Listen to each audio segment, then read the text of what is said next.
कथा सुनाते महापुरुष की, शंकर देव महान संत की।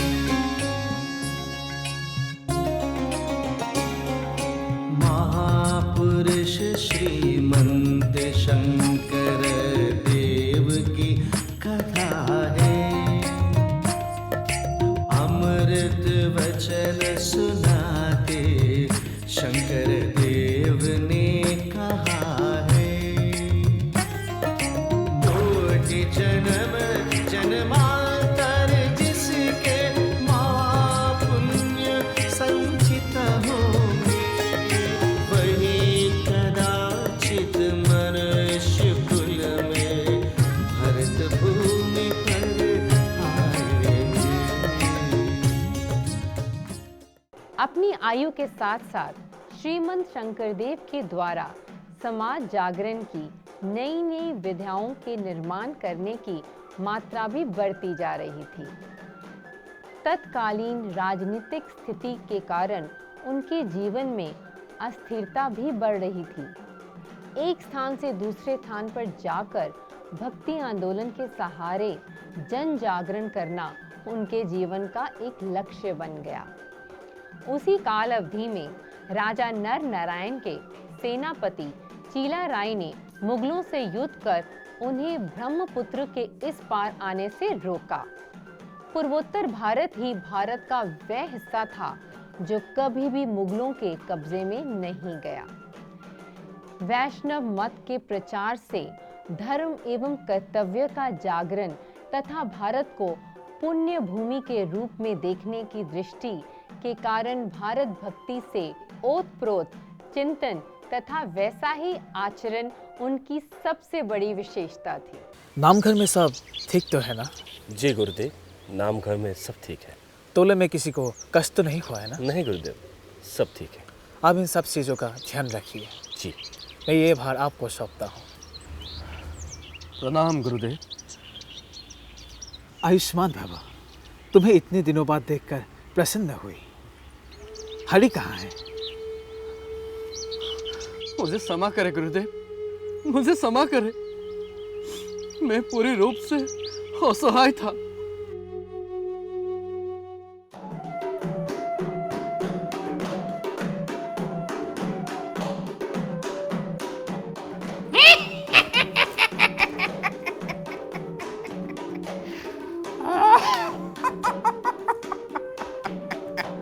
सेनापति कैसे हो?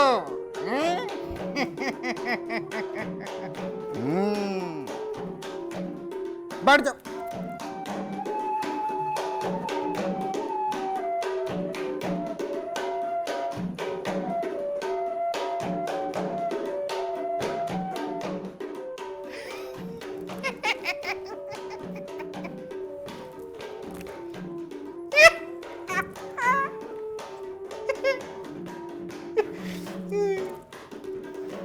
अरे बैठ जाओ, बैठ जाओ, बैठ जाओ। अरे ऐसे दिन में 100 बार उठक बैठक करोगे तो तुम्हारे घुटने भी मजबूत होंगे और पेट भी अंदर चला जाएगा। हैं? तुम कौन और यहाँ क्या करने आए हो? जी मैं एक किसान हूँ। हर वर्ष की तरह आम की पहली फसल आपके पिताजी के लिए खेत करने लाया हूँ, किंतु यहाँ आकर पता चला वो अब नहीं रहे। तो अब इस आम का क्या करोगे? जी अब आपको फेत करूँगा। अच्छा है, ये तो बहुत अच्छा है। तो वेट करो।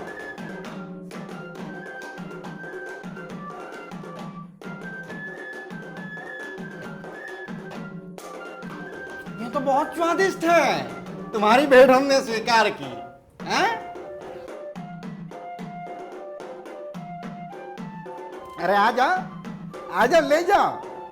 आओ, लो, तुम आ जाओ। हाँ,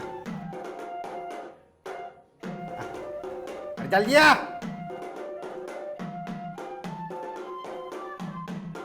अरे खाओ, खाओ।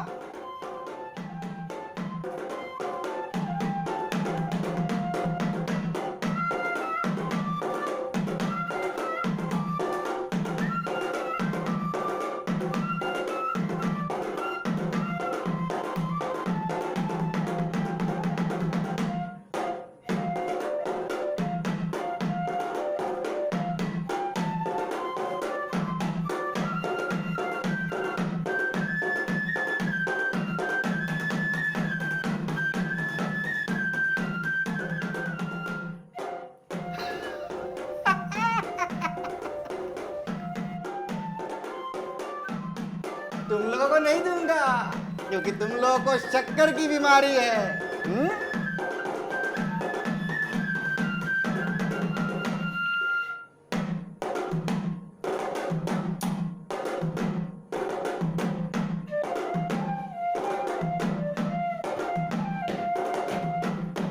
तो तुम ही हो ना जो ये स्वादिष्ट फल लेकर आए हो? जी महाराज। अर्थात ये वहां जाएंगे जहां हमारे पिताजी हैं। महाराज, मैं तो इनाम की कामना कर रहा था, पर आप मुझे मृत्युदंड दे रहे हैं। अरे मैं तो केवल तुम्हें अपने पिताजी के पास स्वादिष्ट फलों के साथ भेज रहा हूँ।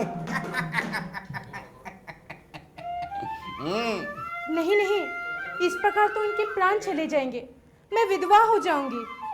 अच्छा अच्छा, तो तुम इसकी क्या हो? महाराज, मैं इसकी पत्नी हूँ। यदि ये चले जाएंगे तो मैं किसके सहारे जीऊंगी? अच्छा अच्छा, तो तुम इसकी पत्नी हो, तब तो तुम्हारा और इसका साथ जन्मों का साथ है। सेनापति, इन दोनों को एक साथ मेरे पिताजी के समाधि स्थल के पास दबा दिया जाए। दोनों साथ मिलकर मेरे पिताजी को आम खिलाएंगे।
अब ये कबूतर कौन है भाई? महाराज, ये शंकर देव के दामाद और ये उनके परम शिष्य हैं महाराज। अरे भाई, तुम्हें पकड़ के लाने को कहा था, हाथी पकड़ लाए चूहे। मैं कुछ समझा नहीं महाराज। जाओ, खड़े हो जाओ वहां पे। आप शंकर देव कहाँ है? लेकिन महाराज, आप गुरुदेव को क्यों पकड़ना चाहते हैं? अब तुम कौन? महाराज, मैं माधव देव हूँ। तो देवता जी, आप ही बताइए, हमारे हाथी आपके हाथों से क्यों छूट गए? अरे बताइए। महाराज, हम सीधे साधे आदमी हैं, हम भला हाथी पकड़ना क्या जाने। तो फिर सीधे साधे आदमी, अब तुम ये बताओ कि तुम अपनी मृत्यु कैसे चाहोगे? गले में फंदा लगाकर या अपनी सर से धर अलग कर कर? सर इधर धर उधर। तुम्हें तरफता हुआ देखकर मुझे बड़ा मजा आएगा।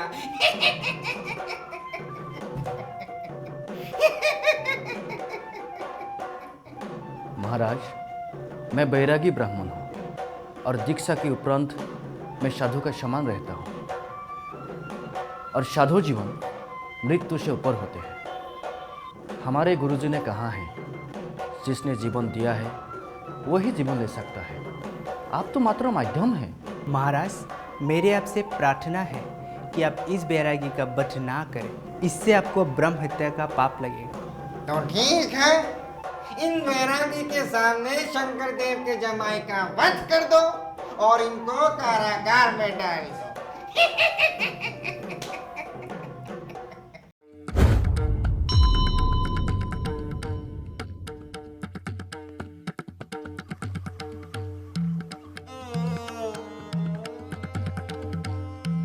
भाइयों भाई, सावधान, जाबे नहीं तोते प्राण। गोविंदर फरमान निकटी मिलक जान जीवन जीवन थर सर्व मायामय चोर दुख सब कर दूर हरिपदे मनपुर तेज चबे अभिलाषा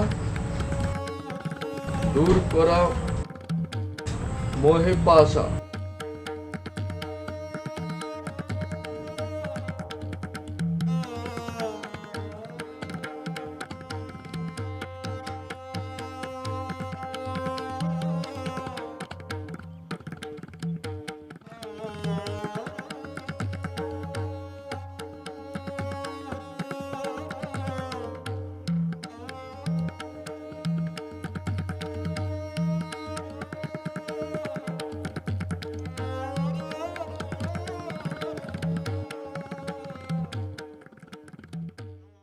नामघर में सब ठीक तो है ना? जी गुरुदेव, नाम घर में सब ठीक है। तोले में किसी को कष्ट तो नहीं हुआ है ना? नहीं गुरुदेव, सब ठीक है। आप इन सब चीज़ों का ध्यान रखिए। जी। मैं ये भार आपको सौंपता हूँ। प्रणाम गुरुदेव। आयुष्मान भव। तुम्हें इतने दिनों बाद देखकर प्रसन्न हुई। हरि कहाँ है? मुझे क्षमा करे गुरुदेव, मुझे क्षमा करे। मैं पूरी रूप से असहाय था। हरि? जी, मेरे सामने उनका सर विसेर कर दिया गया।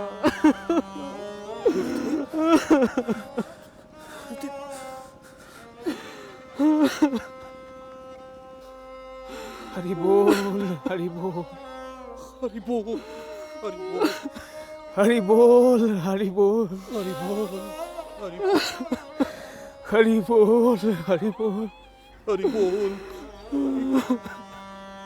नहीं, कोई ऐसा निर्णय कैसे हो सकता है? क्या अपराध था उसका? पिताजी का पूजा पान, क्या क्या क्या हक था उसका? मैं कैसे जाऊंगी उसके बिना?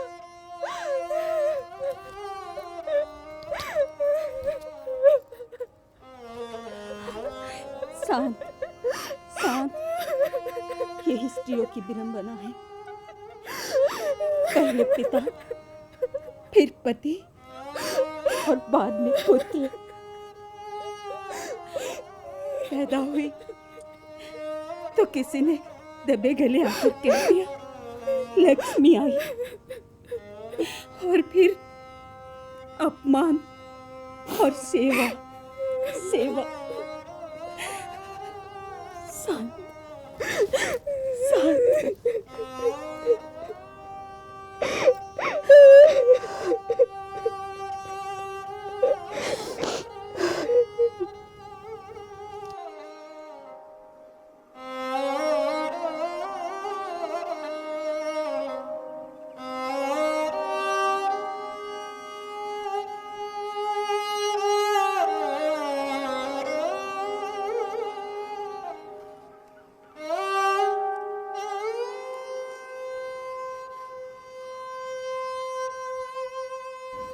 पुत्री, तुम्हें इतने दिनों से ज्वर है और तुमने मुझे आज बताया?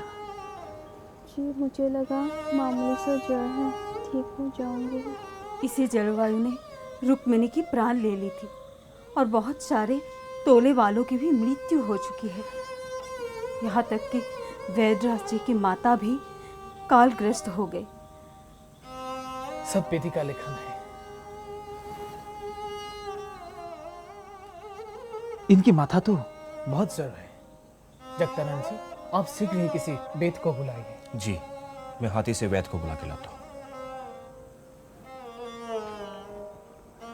घबराओ मत, वैद्यराज तुम्हें शीघ्र ही स्वस्थ कर देंगे। देवी, आप शीघ्र ही शीतल जल का ज्वर पत्ती लाइए, उससे ज्वर नीचे आ जाएगा। जी।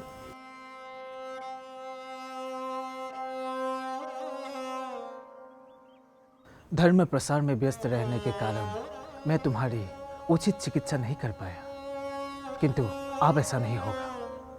पुत्री, मुझे क्षमा करें। आपको क्षमा मांगने की कोई आवश्यकता नहीं है। मैं आपकी व्यस्तता से परिचित हूँ और पिता कभी पुत्री से क्षमा नहीं मांगती। किंतु मैं कभी पिता का दायित्व पालन ही नहीं किया। पुत्री, मेरे हृदय में तुम्हारे लिए असीम प्रेम है।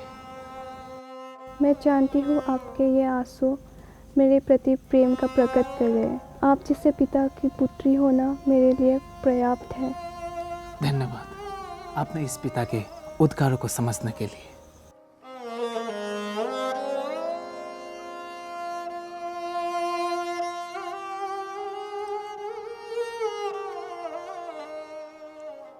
मनु, मनु, मनु, मनु,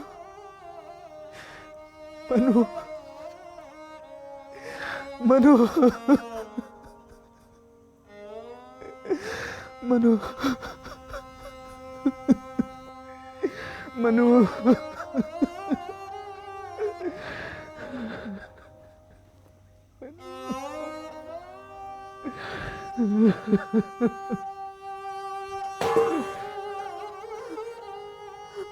मनु, मनु तू भी चली गई। मैं कहती रही ये स्थान हमारे लिए ठीक नहीं है। मेरे दोनों बच्चों के प्राण ले लिए। मनु, मनु, मनु, मनु, मनु,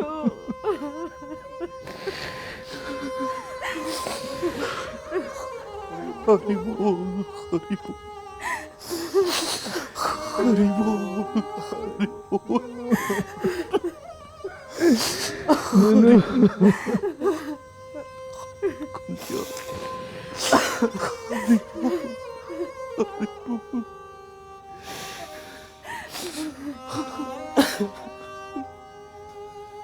मनु,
कहो क्या बेगम कलापहा ने भेजवाया है?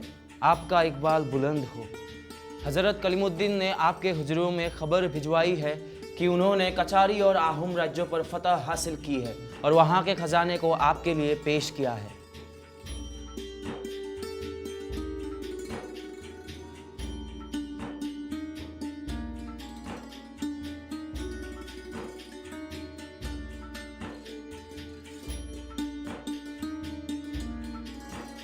हुजूर, हकीम साहब ने कहा है कि बड़ी बेगम साहिबा का अल्लाह ना करे किसी वक्त भी इंतकाल हो सकता है। उनकी दवा असर नहीं कर रही। अल्लाह से दुआ करें, अब वही उनकी जान को बख्श सकता है। आप सब लोग जाए मस्जिदों में हमारे अम्मी जान की सेहत के लिए दुआ करें और ये खजाना जो ये लेके आए हैं ये गरीबों में बांट दो।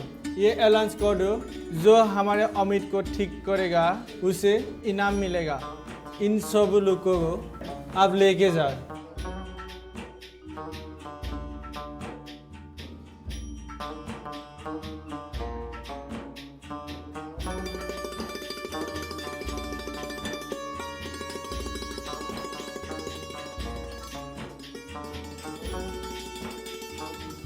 बताया जा रहा है कि बादशाह सलामत की अम्मी का सांप के काटने से मौत होने वाली है।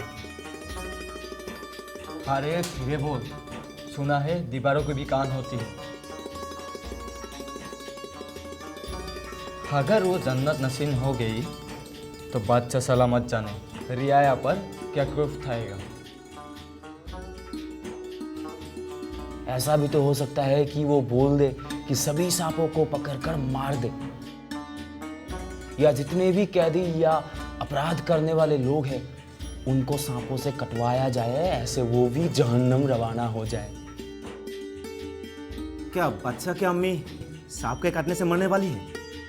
हाँ, 4 रोज पहले अम्मी बेगम को बाग में तैरते हुए सांप ने काट खाया था।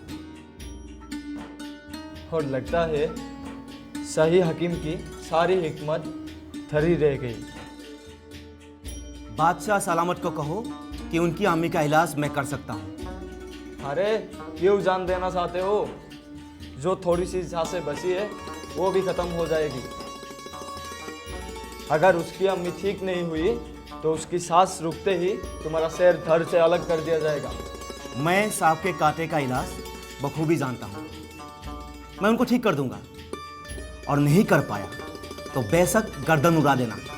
तू सचमुच ठीक कर सकता है? भागने का इरादा तो नहीं है? अगर मैं जाना चाहूँ तो तुम मुझे रोक नहीं सकोगे। अरे जरा सोच, अगर इसने सच में बड़ी बेगम की जान बचा दी, इनके साथ तो क्या होगा, हमारी झोली इनाम से भर दी जाएगी। ले चलते हैं इसको। हाँ चलो। शंकर देव महान संत,